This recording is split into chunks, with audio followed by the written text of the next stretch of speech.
Romanos capítulo 12.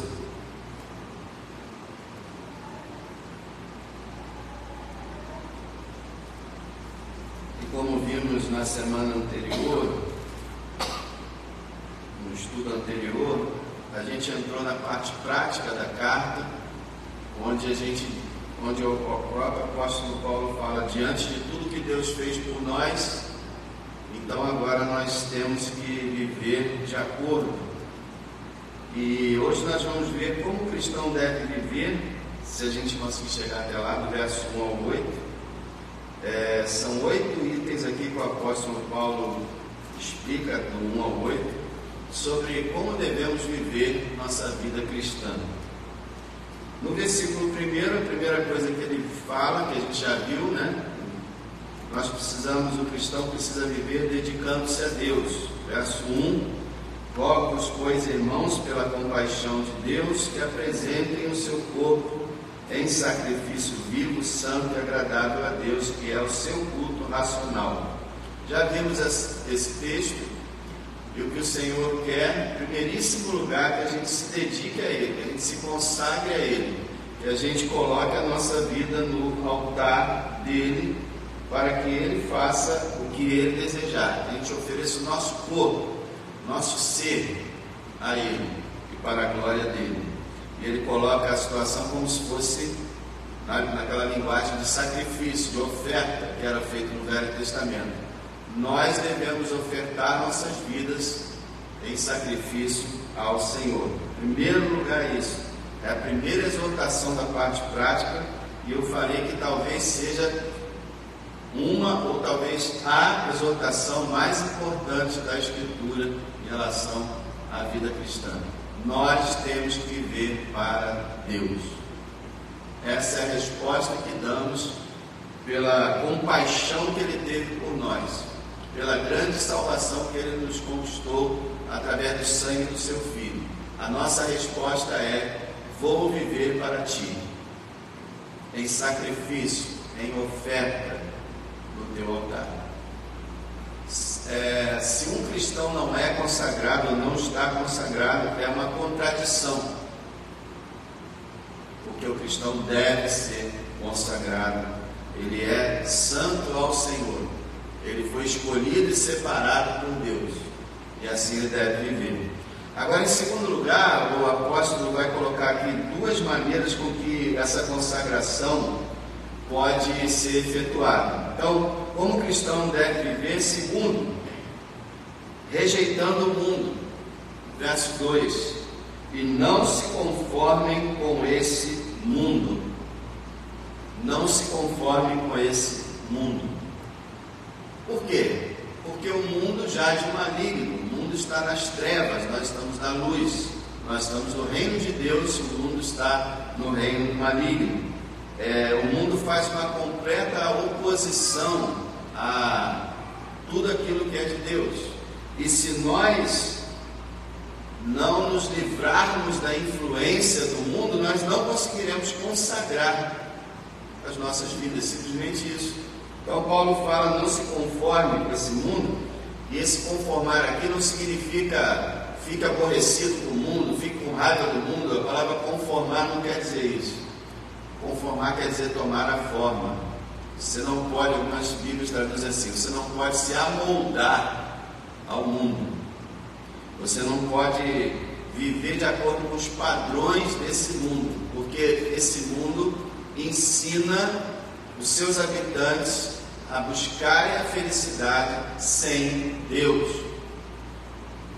O mundo vive sem Deus. Você vê que o mundo noticia toda hora guerra, guerra, guerra, guerra, e você jamais vê eles dizendo assim: vamos buscar a Deus, vamos clamar ao Criador para que nos abençoe. Jamais, porque para eles, o mundo, Deus não existe. Deus é uma fábula, uma fantasia. Ou se é que ele existe, aí eles começam a colocar um monte de defeito nele, mas que não temos que recorrer a ele. Então, irmãos, a questão de não nos conformar com esse mundo, ela vem desde o início, quando Deus separou Noé e condenou aquela geração. Condenou o mundo separou Noé, representante da igreja.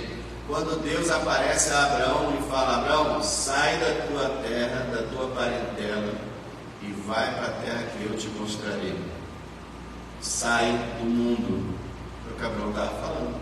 Deus estava falando para Abraão: sai do mundo, vai para o reino de Deus, vai para onde eu vou te mostrar, lá eu vou te abençoar. Quando a gente lê a lei de Deus, o Pentateuco, os 5 primeiros livros de Moisés, a gente vê o tempo todo Deus falando: não se comportem como as pessoas desse mundo. Você já leu alguma vez Êxodo, Levítico, Números, Deuteronômio? Se você quiser um resumo, leia Deuteronômio, os primeiros capítulos.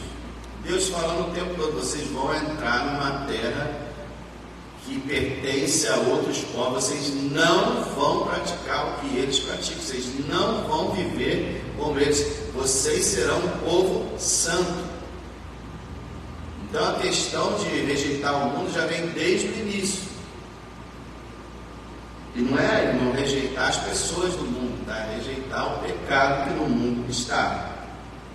Quando a gente vê, por exemplo, o Salmo 1, muitas vezes a gente medita no Salmo 1, mas não percebe que a mensagem é a mesma: sai do mundo.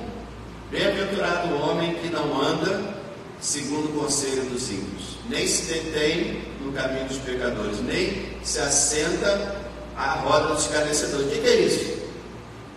Não se conformar com esse mundo. Feliz é aquele que não se mistura com pessoas que estão vivendo em pecado e que não vive na prática, não ouve o conselho deles, não para ficar conversando coisas erradas com eles e nem se assenta com eles para zombar de Deus. Aí ele diz: antes tem o seu prazer na lei do Senhor, e na sua lei medita de dia e de noite. Então é isso aqui, ó: não se conforme com esse mundo. O Salmo 1 já adianta até o mais transforma, que é a meditação na palavra. Aí ele fala que essa pessoa será como uma árvore junto a ribeiros de água, cujas folhas não caem e floresce o tempo todo, e tudo quanto fizer prosperará. Mas os ímpios são como a palha que o vento espalha no deserto, vai para lá e para cá. Os ímpios vão perecer, mas o Senhor conhece o caminho dos justos. A congregação do justo será preservada. Então, não se conforme com esse mundo. Mais uma vez. Aí quando você vê 1 João, você pode abrir isso se você puder, 1 João lá no final da Bíblia, um pouquinho antes de Apocalipse. Esse texto é clássico, né? 1 João, nós podemos dizer que existem 3 textos clássicos sobre essa questão de mundo: esse de Romanos 12 e esse que nós vamos ler agora, 1 João 2, verso 15. É muito detalhado João aqui, ele explica tudo. Primeiro ele dá a ordem: não amem o mundo, nem o que no mundo há. Primeiro vem a ordem: não ame o mundo, nem o que há no mundo. E aqui, irmão, é lógico, ele está falando: não ame as coisas pecaminosas que o mundo ama. Não ame essas coisas, nem o que há no mundo. Aí ele vai explicar aqui a grande tragédia: se alguém ama o mundo, o amor do Pai não está nele. Aqui João, como sempre radical nas suas declarações, ele está dizendo: se alguém ama o mundo, não é crente. Só isso. O amor do Pai não está nele. Uma coisa é você ser tentado, outra coisa é você se assentar mesmo nas trevas, você viver no mundo. João fala: não ame o mundo, porque quem ama o mundo, o amor de Deus não está nele. Ele não experimentou o amor de Deus na vida dele, não tem o amor de Deus. E aí ele explica, por que não tem o amor de Deus. Verso 16: porque tudo que há no mundo, a cobiça da carne, a cobiça dos olhos e a soberba da vida, não é do Pai, mas do mundo. Veja, o que o mundo quer, o que o mundo busca, o que o mundo ama, o que o mundo vive, não tem nada a ver com Deus. Deus está dizendo aqui, A cobiça dos olhos. Olha como é que o mundo vive. A cobiça da carne, isso é, satisfazer os desejos da minha natureza pecaminosa. Quero isso, faça. Quero aquilo, faça. E principalmente na área sexual. A cobiça da carne, a cobiça dos olhos. Isso aqui é o olho grande, é a inveja, é a ganância. Isso é marcante no mundo, meus irmãos. O mundo vive pelo olho. Para isso que existem os shoppings, para isso que existe a internet, para isso que existe aqueles sites de compra. É o olho. Não, o último que eu comprei agora já tem 1 ano, eu tenho que comprar outro, de última geração. Afinal estão dizendo que o meu não presta mais, eu tenho que trocar. Olho. Aí olha um carro, olha uma casa, olha as coisas e é aquilo ali. E aí toma conta da pessoa. Não tem nada errado em você ter coisas, desde que essas coisas não tenham você. Você pode ter. Abraão era rico, Isaac era rico, Jacó era rico, Salomão foi rico, Davi foi rico. Deus deu essa condição deles serem. Não quer dizer que todo cristão tem que ser rico. No Novo Testamento você vê um monte de cristão pobre. Você pode ter bens, agora é muito difícil ter bens, porque esses bens podem se transformar no seu Deus. Então ele fala, olha, a cobiça dos olhos. Essa cobiça dos olhos é que faz também olhar para a mulher dos outros, olhar para o homem dos outros, olhar para a grama mais verdinha do vizinho, olhar para o carro mais novo do vizinho. A gente tem que evitar isso, irmão. A inveja é uma coisa monstruosa que corrói o ser humano. A Bíblia fala que nós temos que nos contentar com o nosso soldo, nosso salário. Podemos ganhar mais? Amém. Não podemos? Graças te dou, Senhor, porque ganho X. O Senhor tem me sustentado. Paulo fala que ele tem que se contentar com ter com que se cobrir e ter o que vestir. Você tem um teto, tem uma coberta para se cobrir, tem uma roupa para vestir, tem um teto, esteja contente. Então, cobiça dos olhos. E o terceiro é a soberba da vida, a pessoa orgulhosa. Gente, isso, vocês não conseguem ver que o mundo está impregnado disso, de orgulho? Vocês não acompanham a mídia social? Vocês que acompanham as vidas alheias, né, lá na mídia social, você está sempre vendo as pessoas querendo mostrar. É o orgulho, é a soberba da vida, querer ser grande, querer ter o seu nome conhecido, querer ter milhares de likes, e seja lá mais o que for. A pessoa já nasce, já é uma criancinha. Qual o seu sonho? Quero ser um artista, quero ser um jogador de futebol famoso, quero ganhar muito dinheiro. Isso é soberba da vida. Então, o mundo vive na soberba, vive na inveja e vive nas paixões carnais. E João fala aqui, isso não é do Pai, isso é do mundo. Irmão, a gente tem que entender essas coisas. Deus não criou o homem assim. O jardim do Éden, Adão e Eva, não eram assim, até que pecaram contra Deus. Deus não criou a humanidade assim. As pessoas culpam Deus. Não, porque Deus não faz nada. Deus já fez tudo. Deu seu filho para esse mundo vil. E Deus não criou o homem assim. Uma vez eu estava conversando com o meu diretor lá, e ele falou, eu evangelizando, ele falou, não, mas Deus criou a gente assim, vai reclamar de quê? Eu falei, não, Deus não criou o ser humano assim, não. Deus criou ele perfeito, santo. Foi o ser humano que buscou o pecado. E cada um de nós nasce assim. Então, o mundo não, porque ele não vem de Deus. E mais uma razão que dá no verso 17 é que o mundo passa. O mundo vai acabar, irmãos. Como ele é hoje, vai acabar. O mundo passa, e a sua cobiça. Tudo que a pessoa cobiça vai passar, mas aquele que faz a vontade de Deus permanece para sempre. Depois você, irmão, em casa, abre esses 3 versículos, medita neles em casa, ora a Deus sobre isso. Deus está falando, não amo o mundo, porque eu não amo o mundo. Tudo que há no mundo, não fui eu que criei. Toda essa cobiça, essas paixões, essa ganância, não pertence a mim. Esse mundo, eu irei julgá-lo e vai passar. Mas se você fizer a minha vontade, vai permanecer eternamente. Então a questão não é brincadeira. Por isso que João falou, se amar o mundo, o amor do Pai não está nele. Volta lá em Romanos 12. Aliás, perdão, vamos lá em Tiago 4 agora. Tiago é antes de 1 Pedro aí. Logo um pouquinho antes de 1 João também. Tiago 4, 4.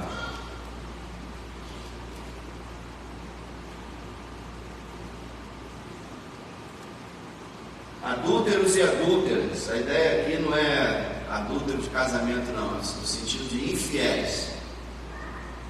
Adúlteros e adúlteras, não sabem vocês que a amizade do mundo é inimizade contra Deus? Portanto, qualquer que quiser ser amigo do mundo constitui-se inimigo de Deus. Toda vez que a gente entra numa amizade com o mundo, a gente entra numa inimizade com Deus. Você pode notar isso. Examina a tua vida. Quando você teve mais comunhão com Deus? Quando você largou o mundo. E quando você tem menos comunhão com Deus, você percebe até que como se Deus nem existisse. É quando você aprecia e saboreia o mundo em excesso. O mundo adoece. É igual açúcar. Mata. Então, se a gente se volta para ser amigo do mundo, a gente se constitui inimigo de Deus, porque Deus é inimigo do mundo. Veja, eu não falei Deus é inimigo da humanidade, mas Deus é inimigo do sistema desse mundo. Deus é inimigo do diabo, que é o príncipe desse mundo, e de todos os seus demônios. A Bíblia fala, as pessoas têm costume de orar, não, Deus amou o mundo, então Deus está olhando lá do céu, feliz com a humanidade. A ira de Deus se revela do céu sobre toda a impiedade e injustiça dos homens. O Salmo 5 fala que Deus se ira todos os dias com o comportamento do ser humano. Então não é uma coisa simples, é uma coisa muito complexa.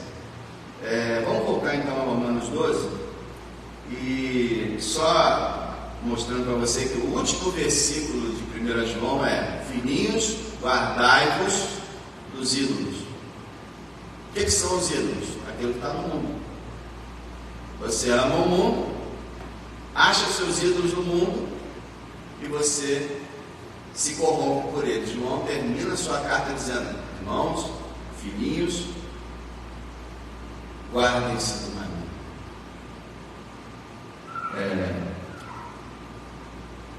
Guardem-se da idolatria, né? Guardai-vos dos ídolos, que a gente possa fazer isso. Mas então, dedicar-se a Deus, Romanos 12, 1, né? Segundo, rejeitar o mundo. Para você se dedicar a Deus, tem que rejeitar o mundo, é uma forma de se dedicar a Deus. E o terceiro, renovar sua mente. Então, negativo, deixa o mundo. Positivo, renovar sua mente. Veja o verso 2: não se conformem com esse mundo, mas transformem-se pela renovação da sua mente. Essa palavra entendimento é a mesma coisa que mente. Para que experimentem qual seja a boa, agradável e perfeita vontade de Deus. Então, o Senhor, Ele diz: renove a sua mente. Todo cristão deve renovar a sua mente. Como é que ele renova a mente dele? Através do que Deus diz, não é? O que vai santificar ele, como disse Jesus, santifica-os na verdade. A tua palavra é a verdade. Então, a única forma de renovar a nossa mente, o pessoal fala lavagem cerebral, né? Sim, o Senhor quer uma lavagem cerebral em nós, mas não no sentido que eles dizem, mas no sentido maravilhoso que Ele purificou a nossa mente. Ele mudou a nossa mente e a gente precisa trabalhar nessa renovação dia a dia. E como é que a gente renova a mente? Por meio do contato com a palavra de Deus. Porque Deus fala na sua palavra, principalmente. Renovar a mente significa que os conceitos do mundo precisam ser rejeitados por nós. E a vontade de Deus precisa ser recebida por nós. E para isso acontecer, a nossa mente deve estar dizendo: mundo, o que você está fazendo está errado, não te quero. E deve receber a palavra de Deus e dizer: Senhor, eu quero fazer o que tu queres. A mente é renovada quando a gente... Como é que a gente vai renovando a mente? Lendo, ouvindo, meditando na palavra de Deus. Não há outra forma de mudar a mente e de renovar a mente, de não ser enganado pelas estratégias satânicas, do que se alimentar da palavra de Deus. Veja, irmãos, ler, ouvir, meditar. Muita gente não tira proveito na Bíblia porque só ler. Só ler não adianta, irmãos. Está pensando que é uma espécie de poder esotérico? Não, é ler e pensar o que Deus está dizendo aqui. O que Deus está dizendo aqui para eu fazer, o que Deus está dizendo aqui para eu não fazer. O que significa essa passagem? O que eu tenho que aprender aqui? Você tem que raciocinar. A renovação da mente. Mente faz o quê? Raciocina. O John Stott escreveu um livro. Crer também é pensar. As pessoas acham que crer é tipo assim, esvaziar a mente, né, e deixar... Não, crer é pensar. Receber a mensagem. Aí, irmãos, como é importante você ter a tua leitura bíblica diária, com proveito, procurando aprender, você frequentar a EBD. A EBD é muito ignorada por muitas igrejas, tanto batistas quanto outras denominações. Pessoas, EBD. A EBD, por exemplo, da nossa denominação, ela segue um ritmo que de 8 em 8 anos ela cobre a Bíblia toda. Então, quer dizer, a pessoa que frequenta 30 anos, vamos dizer, 32 anos na igreja, na EBD ele passou por 4 vezes pela Bíblia. Imagina, é por isso, a gente tinha aqui, por exemplo, o irmão Diácono Antônio Mariano, que está com o Senhor. Ele tinha um conhecimento bíblico enorme, e ele não lia bem. Ele lia razoavelmente. Da onde vinha todo esse conhecimento? Ele não faltava uma EBD. Não faltava muito nenhum. Então, a escola bíblica dominical tem uma importância muito grande, que às vezes não, sempre vão ter livros e passagens e textos que eu nunca peguei. E você na EBD vai ver. Os irmãos às vezes reclamam desses estudos panorâmicos que estão sendo feitos agora de 10 capítulos dos profetas, né? Mas isso é feito propositadamente, para que esse esquema de Bíblia em 4 anos possa funcionar. O livro tendo mais de 50 capítulos grandes, é claro que tem que ser uma panorâmica, porque se a gente fizesse um estudo detalhado em Jeremias ou Isaías ou Ezequiel, ia levar anos, 10 anos. E não ia sair dos profetas mais. E é importante a gente ler a Bíblia toda. Quando você lê a Bíblia, você tem que abrir em Gênesis e ir até Apocalipse.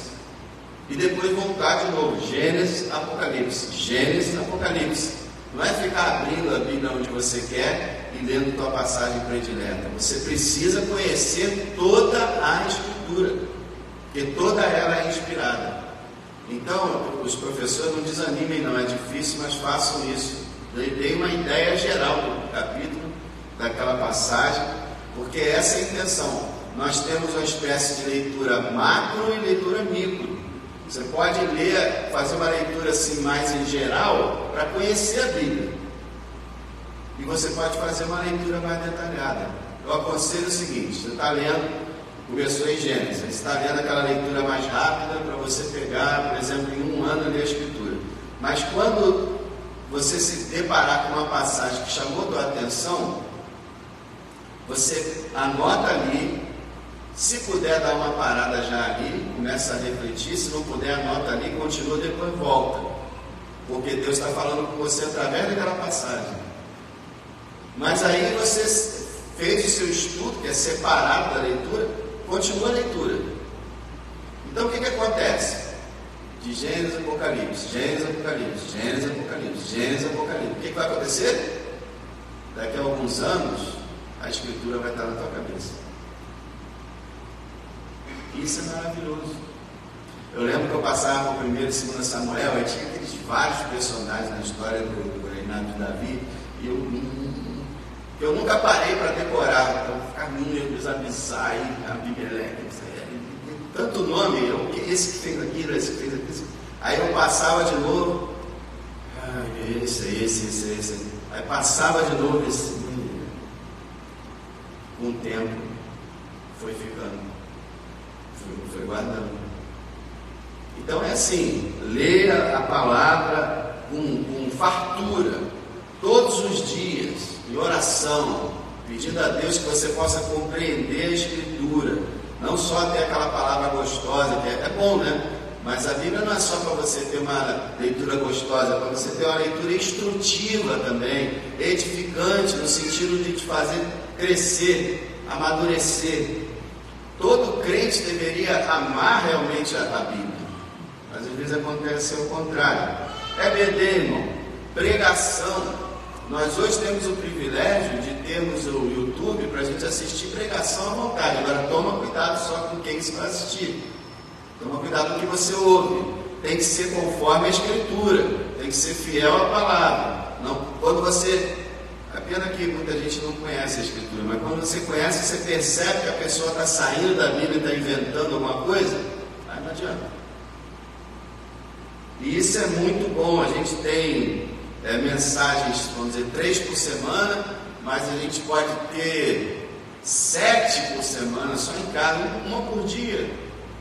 Aprenda também a ouvir a palavra na pregação e os cânticos espirituais, que é uma coisa interessante também. Paulo fala, ensinando-vos e admoestando-vos uns aos outros. Aí ele surpreende todo mundo, porque normalmente, o que a gente pensa, né? Ensinando-nos e admoestando uns aos outros com a Bíblia, com a pregação, com a palavra, ele fala assim, com salmos, hinos e cânticos espirituais.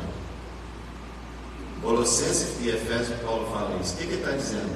Que os cânticos, eles ensinam a gente quando são cânticos realmente bíblicos. Eles ensinam a gente. Martinho Lutero era compositor, era músico, era cantor. Ele criou um inário lá em alemão para a igreja dele, e ele falou, meu povo aprende cantando.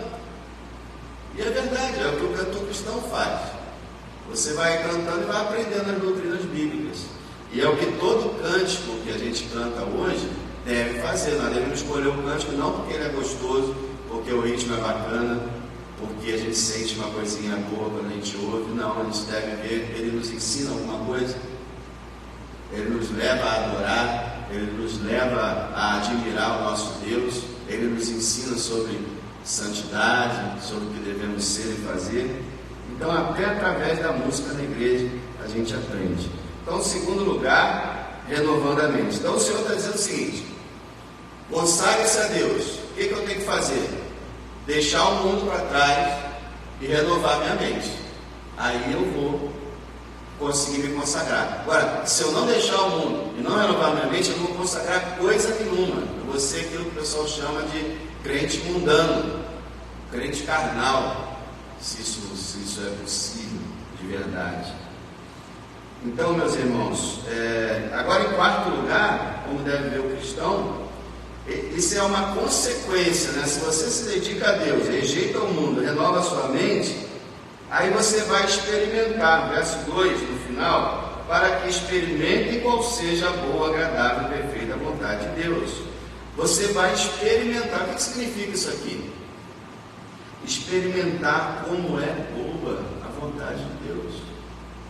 Porque para o mundo, a vontade de Deus é um terror. O quê? Deus quer que eu me mantenha virgem até o casamento? Isso é um terror, isso é horrível. Deus quer que eu não me embriague? Isso é um absurdo. Quer dizer, a vontade de Deus para o mundo é um absurdo, é horrível. Mas quando a gente procura rejeitar o mundo e renovar nossa mente, a gente começa a experimentar que essa vontade de Deus é boa, perfeita e agradável. Tudo que Deus quer, a gente descobre, experimenta que tudo que Deus quer que façamos é bom. A gente começa a entender, não, isso aqui está certo, isso aqui é para o meu bem. Deus realmente quer o melhor para nós. A gente começa a experimentar como é bom fazer a vontade de Deus, como é boa a sensação de ser obediente a Deus. Já passou por isso? Aquela sensação, eu estou obedecendo a Deus. Puxa, que coisa boa. Você sente o Espírito Santo se manifestando em você. A gente começa a experimentar como o salmista do Salmo 119, que nós estudamos aqui no passado, que toda hora ele falava: Senhor, tua palavra é maravilhosa, a tua lei é linda, a tua vontade, a tua escritura é melhor que o mel, vale mais do que todo o ouro ou prata. Ele estava experimentando a boa, perfeita, agradável vontade de Deus. Isso é, se você se consagrar a Deus, rejeitar o mundo e renovar sua mente, você vai experimentar uma experiência, isso aí agora pegou mal. Você vai ter uma experiência gloriosa, de alegria na presença de Deus. O que eu quero dizer? A Bíblia ensina, os mandamentos de Deus, de João, não são pesados. O crente que diz assim, eu não posso, tem aquela pessoa, eu não posso sair com ela, tem aquele ali que eu queria casar, eu não posso, porque ele não é crente, e eu tenho que ir para a igreja, e tem esse negócio de ler Bíblia, e eu tenho que orar. Isso pode ser um crente, uma pessoa assim. O crente luta, tem tentações? Tem, mas quando ele está ali na vontade de Deus, no centro da vontade de Deus, ele se sente feliz. Ele olha para o mundo e, puxa vida, mundo, eu não tenho inveja de você, eu não me sinto atraído por vocês, porque vocês, que vida que vocês têm levado? Graças a Deus o Senhor tem me abençoado tanto. Experimentar essa perfeita, boa e agradável vontade de Deus. Aí ele vai continuar, como deve viver o cristão, e agora ele vai começar a mostrar com relação a si mesmo, com relação ao irmão. No verso 5 nós vemos que,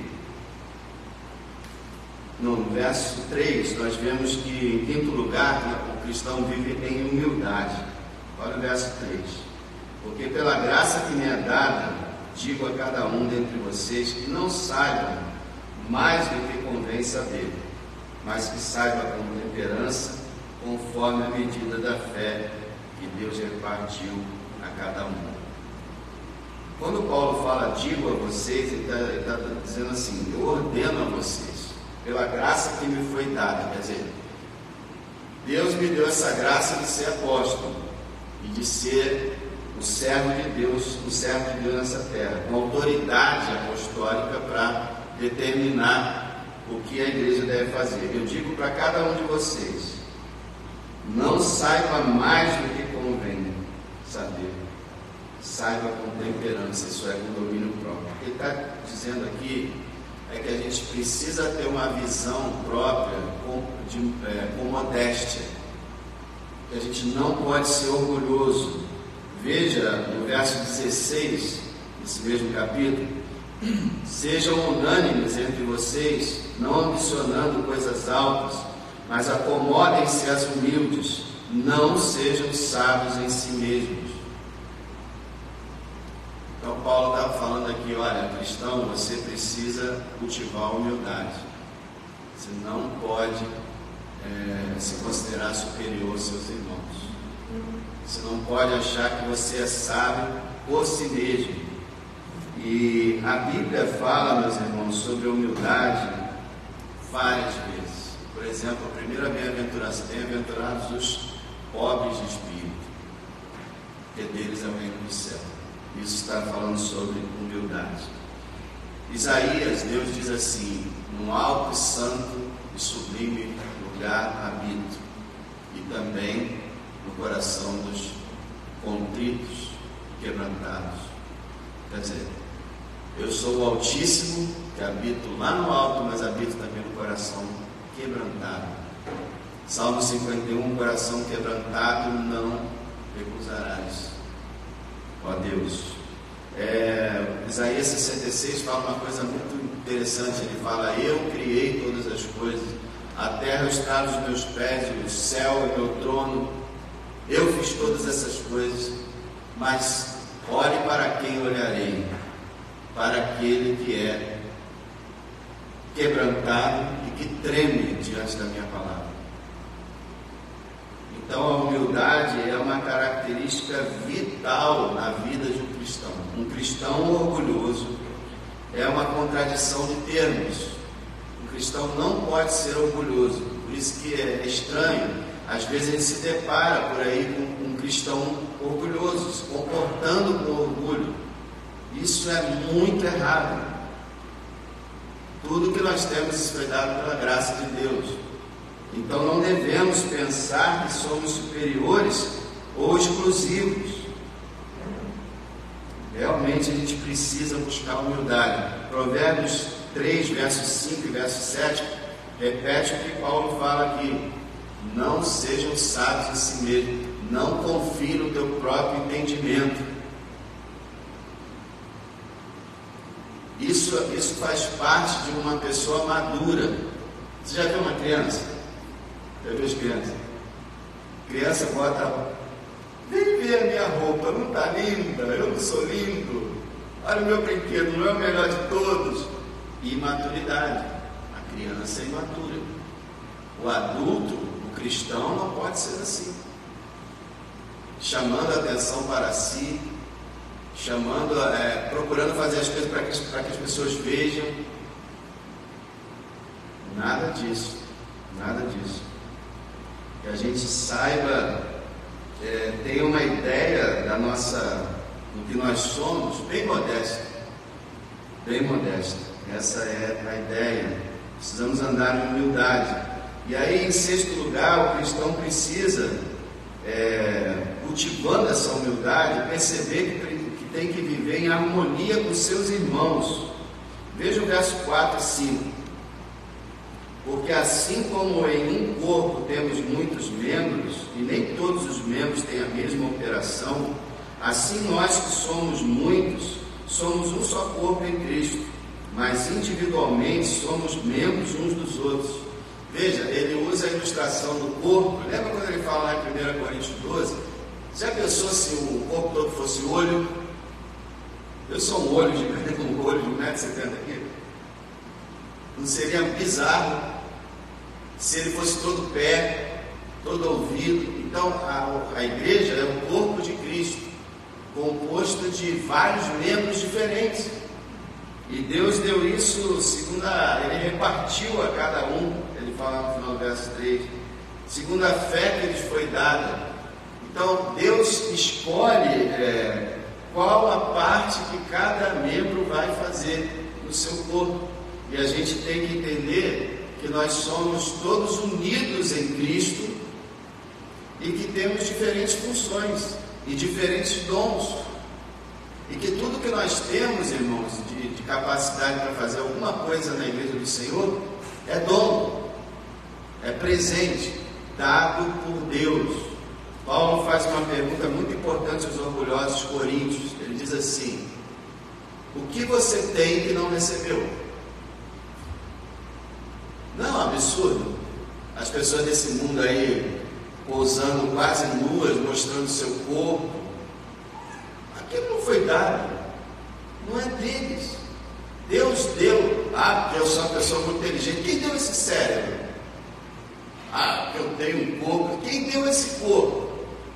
E daqui a alguns anos vai estar lá debaixo da terra, vai estar lá no pó. Tanto orgulho as pessoas hoje. Então Paulo está dizendo, nós somos um corpo só, nós somos unidos, todos nós somos entrelaçados. E nós somos interdependentes, nós dependemos um do outro. Então não dá para a gente ter uma atitude orgulhosa, porque a gente é um povo só e a gente é grudado um ao outro, dependente um do outro. Como o corpo humano não é encaixado, é tudo um corpo só, com várias partes. E a mão precisa do olho, o olho precisa do pé. Se uma unha encravar, todo o nosso corpo fica mal. Então a gente tem que realmente nos colocar, como diz Paulo também em 1 Coríntios 7, naquilo que o Senhor nos chamou para fazer. Cada um fique naquilo que o Senhor chamou para fazer. E fique alegremente, porque o Senhor, Ele reparte, nós vamos ver isso daqui a pouco, dons a cada um para contribuir na igreja, segundo a vontade dEle.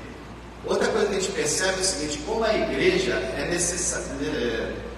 necessidade, é necessitada de ajuda, não só de Deus diretamente, mas de Deus através dos irmãos. Cara, olha, Deus dá dons, não é porque eu gostei daquele ali, vou dar o dom para ele se exibir bastante, fazer muito sucesso. Não! Vou dar o dom para ele ajudar o outro, para ela ajudar a próxima. Então, quer dizer, para que a igreja seja confortada, fortalecida, animada, Deus prepara as pessoas para trabalhar dentro da igreja, para ajudar.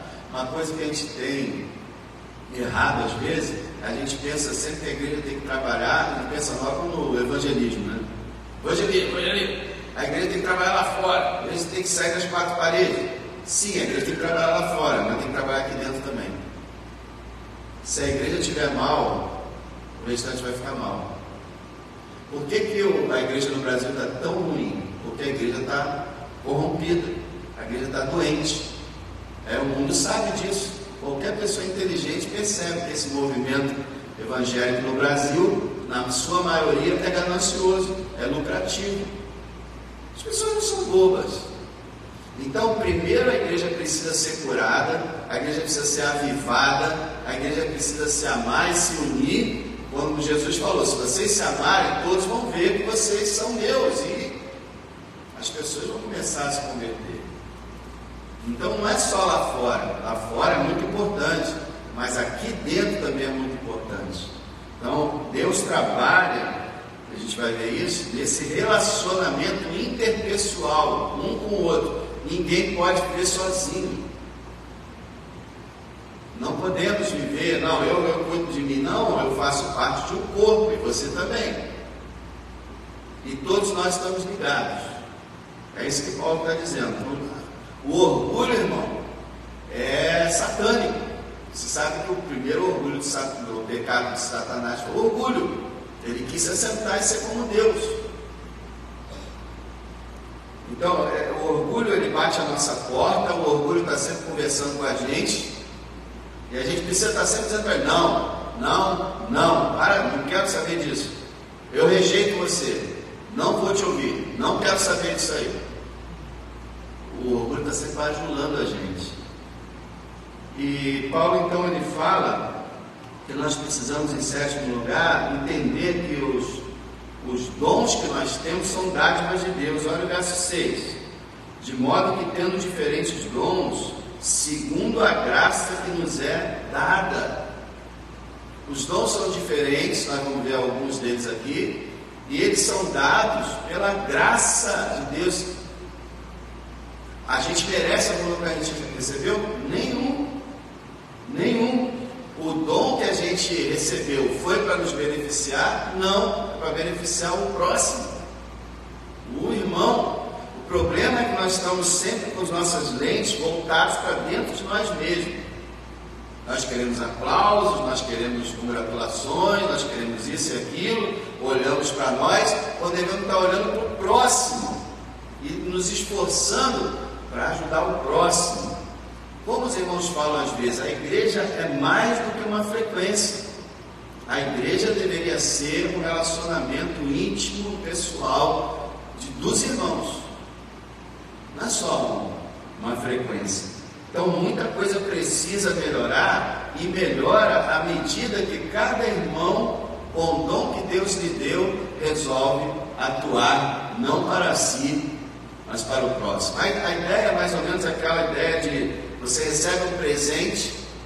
Sabe como é que é criança? Recebeu o presente, é meu, acabou, ninguém toca, é meu. Então você recebe o presente do dom, o dom, né? Aí você, não, é meu, isso aqui é meu, é para mim. Não, você tem que partilhar aquele presente com os seus irmãos. Essa é a ideia.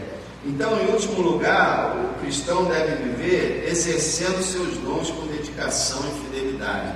Veja o verso 6.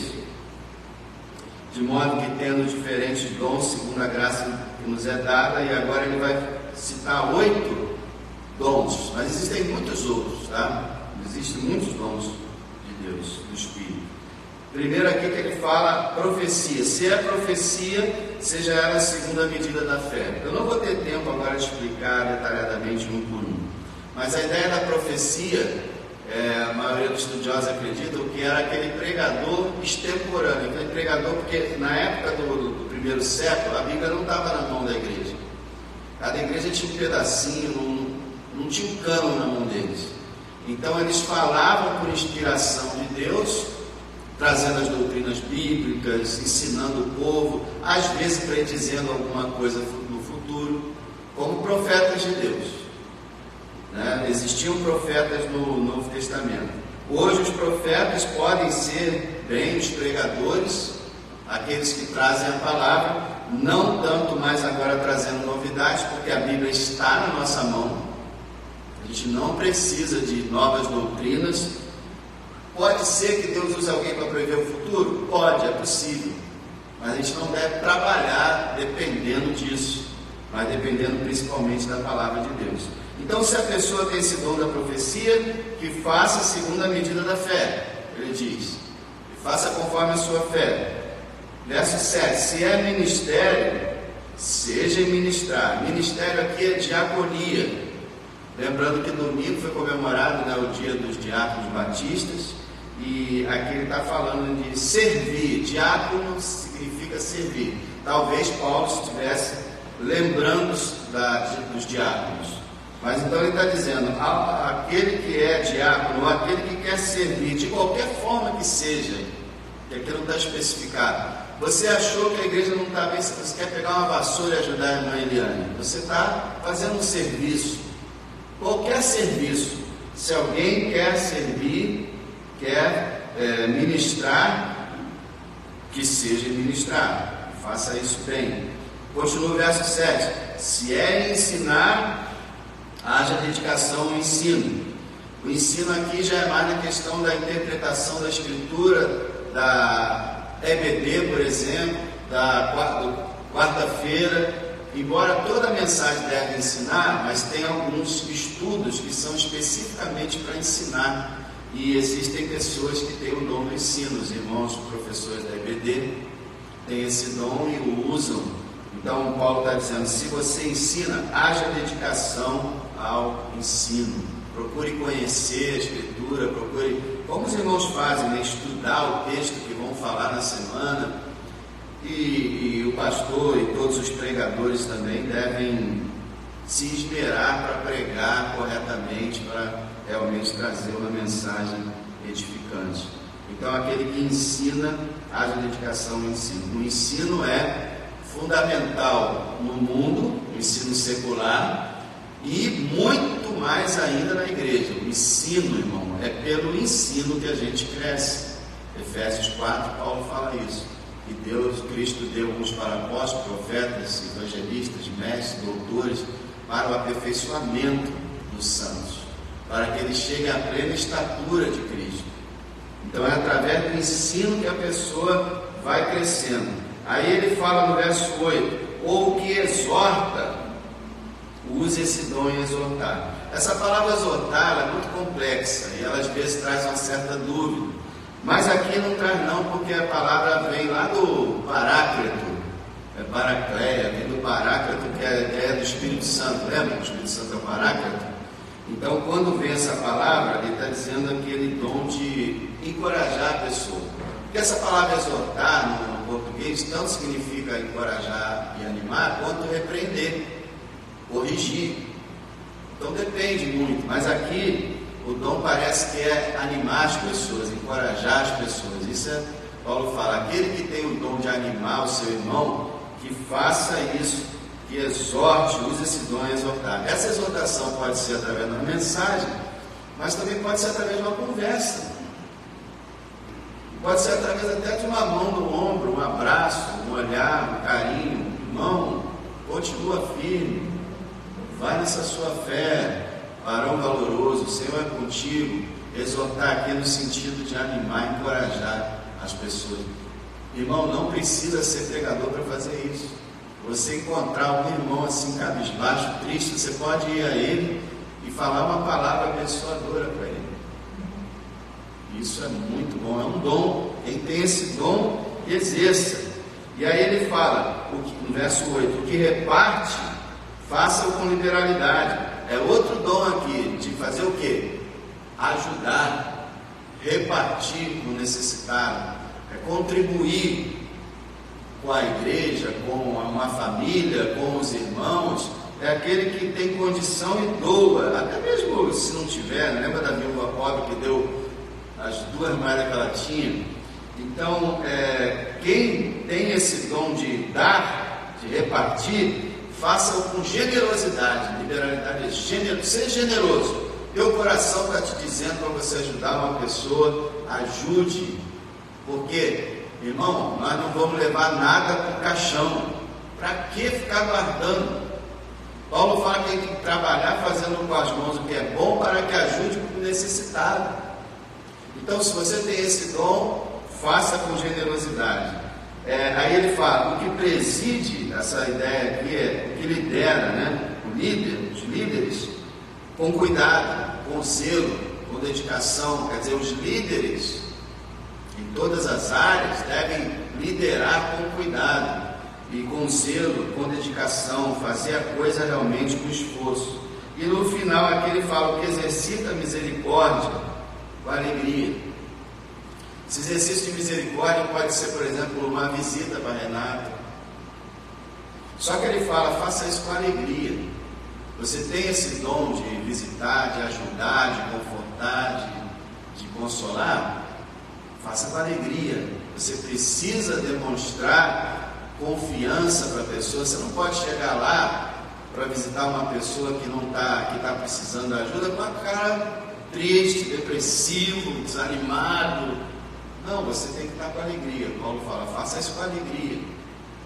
Então vocês vejam, irmãos, quanta coisa que talvez você nunca tenha pensado que é dom. Quando a gente pensa em dom, as pessoas pensam logo no dom de profecia, dom de línguas. E está aqui, ó, dom de profetizar, que é trazer a palavra de Deus, o dom de servir, até como diácono, o dom de ensinar a palavra, e esse ensinar também lembra a criança, né? Você ensinar, eu fico assim, puxa vida, em todos esses anos que eu tenho de igreja, eu só percebo uma coisa: quando uma família, um casal tem criança, aí ele se interessa pela salinha. Passou aquela fase, a pessoa sai. Praticamente não existe na igreja irmãs que se interessam em ajudar na salinha sem ter crianças. Então é uma coisa assim, falta aquela questão de sacrifício, de generosidade, de ajudar. Fica 2 pessoas o tempo todo. Quer dizer, domingo sim, domingo não, a pessoa falta o culto. Se fossem 10, 20 irmãs, cada um ia faltar de 3 em 3 meses. Então falta às vezes essa questão de colaborar realmente, de participar. Ele fala no ministério, fala sobre ensino, e eu falei sobre quando você estiver lá embaixo, por exemplo, tomando conta de uma criança, que não é teu filho, não é nada seu, você já está mostrando altruísmo, de fazer uma coisa que não é seu dever, mas você está lá contribuindo. E lá você pode ensinar uma criança. Já pensou? Você está lá, irmã, conversando, daqui a pouco, olha, Jesus salva, ele morreu na cruz, sabia? Para nos salvar. Você está ensinando, e é uma coisa maravilhosa. E aí ele fala então sobre ensinar, sobre exortar, sobre repartir, sobre liderar, sobre exercer misericórdia. Irmãos, a igreja é um organismo vivo que precisa de cuidado. Cada membro da igreja existe para ajudar ela a ser saudável e unida. Aí a gente pergunta, como eu tenho cooperado com a igreja? A tua participação é muito importante, claro. Mas será que eu tenho cooperado também de alguma outra forma com a igreja? Que todos nós sejamos úteis e amáveis na igreja de Cristo. Que nós não nos julguemos uns aos outros, mas que nós realmente sejamos pacientes, caridosos, amorosos, gentis, para que essa igreja seja um ambiente abençoado. Uma vez eu vi um líder falando que tem certas igrejas que a pessoa só visita uma vez. Eu não continuei ouvindo para saber o que era não, mas eu fiquei pensando nisso. Tem igrejas que a pessoa vai e não volta mais. Tem outras que a igreja vai, se sente bem e fica. Eu sei que o principal é que Deus, o verdadeiro, seja adorado, a palavra seja pregada, mas também a maneira como a gente age na igreja. Se a gente recebe bem as pessoas, se a gente dá atenção a elas, se nós adoramos a Deus com disposição, com zelo, com alegria, porque as pessoas veem tudo isso. Chega aqui na igreja, olha um povo monótono, com sono, fazendo mímica na hora de cantar, e assim meio enfadado, a pessoa olha assim, você aqui está feio, não volta mais. Então, quer dizer, nós não temos que ser artistas, não temos que ficar fingindo nada, mas temos que buscar realmente servir a Deus com alegria, amar as pessoas, recebê-las com cuidado e com atenção, porque a igreja está na terra para isso, para ser luz, né? Então que você e eu possamos pensar, você possa pensar também, qual é o meu dom? O que Deus quer me usar? O que eu posso fazer para cooperar, para ajudar? Cada membro deve trabalhar em prol do seu próprio corpo, dos seus irmãos, que é a igreja. Pai, muito obrigado por mais essa palavra que o Senhor nos traz. Que o Senhor possa abençoar, ó Deus, a sua igreja que vai fora, abençoar nossas vidas. Que possamos ser, Senhor, mais parecidos contigo. Que possamos realmente usar os dons que o Senhor nos deu para o bem do nosso próximo. Possamos amar os nossos irmãos, suportar a Deus quando tivermos alguma diferença, e possamos, ó Deus, realmente servir o Senhor com alegria. Muito obrigado, Deus, por esse privilégio de fazermos parte da sua igreja, sermos o corpo de Cristo. Abençoa, Deus, nossas vidas, para que essa igreja possa atrair muitas almas, e que elas sejam salvas em nome de Jesus. Abençoa o Vanderlei que está aqui com a gente, Senhor, seja com ele que já veio aqui várias vezes, que o teu Espírito possa tocar no seu coração, para que ele se converta a ti. Oh Deus, muito obrigado por tudo, em nome de Jesus, amém. Irmãos, sem ser esse sábado ou outro, dia 25, a gente vai estar aqui, a igreja vai abrir para receber a União Masculina Batista Primeiro Centenário, vai estar aqui fazendo um culto. Acho que é aniversário, né? É o aniversário deles. Então toda a igreja está convidada, tá? Sábado 25, 7 da noite. Oi? Isso, e nesse sábado agora, a reunião dos homens da nossa igreja, lá na casa da Adriana, do lado da minha casa, tá? Sábado, 7 da noite, todos os homens estão convidados.